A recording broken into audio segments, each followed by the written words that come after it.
Agora dando o nosso boa tarde aqui para o professor Davi Forli Inocente. Marcos Frateschi, equipe e ouvintes da Rádio CBN, boa tarde. Mais uma vez aqui com a nossa coluna de liderança e carreiras. Quero começar perguntando a você, Marcos Frateschi, se você se relaciona bem com robôs. Davi, todos nós, não é? Hoje em dia, mesmo sem uma percepção direta, estamos lidando, interagindo com processos automatizados, não é? Pois é, Marcos, a gente se relaciona com os robôs cotidianamente, né? Um dos primeiros que entrou na nossa vida muito cedo foi o limite automático do cheque especial, né? Aquilo ali é um robozinho calculando por algoritmo a sua renda média, o seu consumo médio, a sua capacidade de pagamento média e aí, claro, a sua capacidade de assumir um financiamento diretamente com o banco sem passar pela análise de um profissional.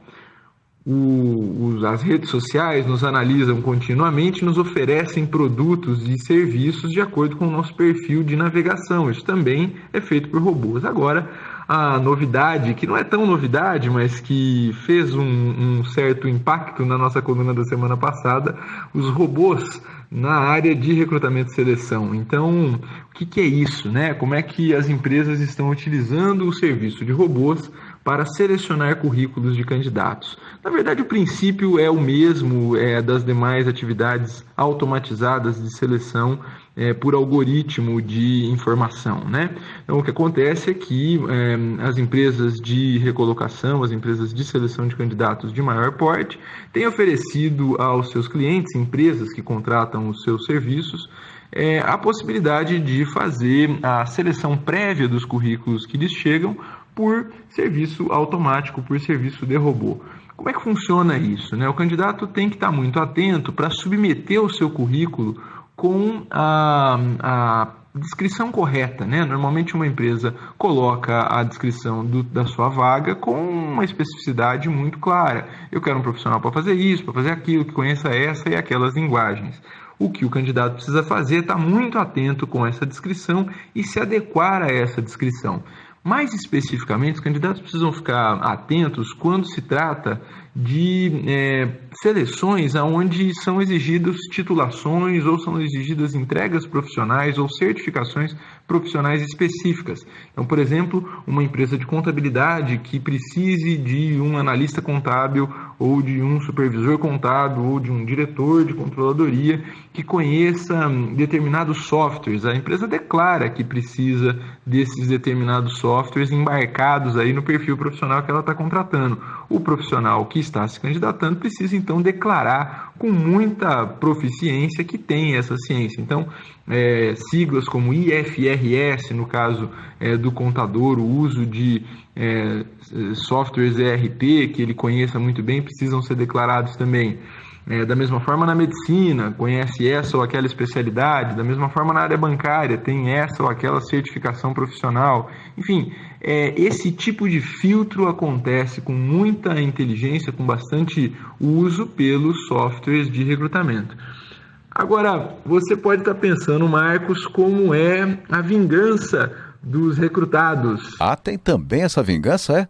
Pois é, Marcos, a vingança chegou para os recrutados, né? As pessoas que se candidatam a perfis profissionais podem agora contratar esse serviço de inscrição automática em vagas, né? Então, assim, tem algumas empresas de recolocação profissional que oferecem esse serviço adicional aos candidatos que colocam o seu currículo para ser oferecido. Então, porque tem um dado curioso, viu, Marcos? A história é a seguinte: uma grande parte dos candidatos que inscrevem os seus currículos nos sites de recolocação inscrevem, pagam pelo serviço, mas não observam continuamente a submissão de vagas que está ali disponível, né? Lembra que na coluna anterior a gente conversou sobre isso, tratar o processo de recolocação como um trabalho. E isso é sério, então precisa estar sempre olhando, porque nem todas as empresas oferecem esse serviço de impostação de currículo automática, mas algumas delas já estão oferecendo. Você contrata essa possibilidade e diz o seguinte: olha, toda vaga que aparecer com aquele perfil, submeta o meu currículo. É isso aí, agora tem robôs contratando robôs para trabalhar em empresas. Claro que a palavra final da contratação sempre está dada a um ser humano que vai analisar 5 ou 6 currículos aí, né? A grande história é que de 20 ou 30 mil currículos que um recrutador pode observar durante a sua vida toda, um computador faz isso com base em milhões de currículos em uma única tarde. Então, essa adequação, são esses os novos tempos na área de recrutamento e seleção. Vamos todos ficar atentos. Uma excelente semana para todo mundo. Professor Davi Forli Inocente participando sempre às segundas-feiras em Carreiras e Lideranças. Uma excelente semana. Agora dando